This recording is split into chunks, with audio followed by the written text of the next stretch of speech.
नमस्कार, DV news में आपका स्वागत है। झारखंड विधानसभा चुनाव को लेकर एनडीए के सीटों का बंटवारा हो गया है।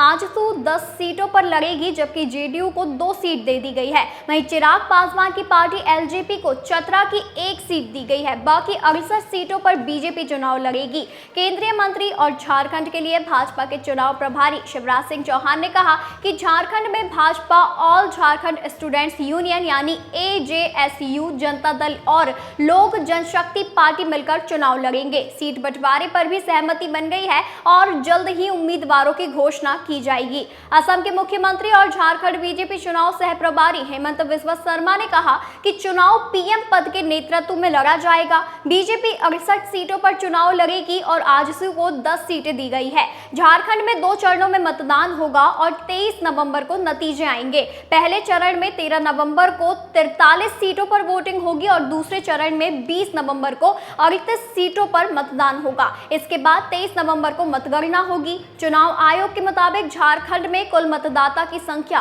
2,55,18,642 है, जिसमें पुरुष मतदाता की संख्या 1,29,97,325 है, जबकि महिला मतदाताओं की संख्या 1,25,20,910 है। यानी महिलाओं की सहभागिता भी बढ़ी है। छोटा नागपुर के पठार पर जंगलों से आच्छादित झारखंड में विधानसभा की कुल 81 सीटों के लिए चुनाव होने हैं। आपको बता दें कि विधानसभा चुनाव में पूर्ण बहुमत के साथ सरकार बनाने के लिए जादुई आंकड़ा 42 सीटों का है। पिछले यानी 2019 के विधानसभा चुनाव की बात करें तो 30 सीटें जीतकर JMM सबसे बड़ी पार्टी के रूप में उभरी थी।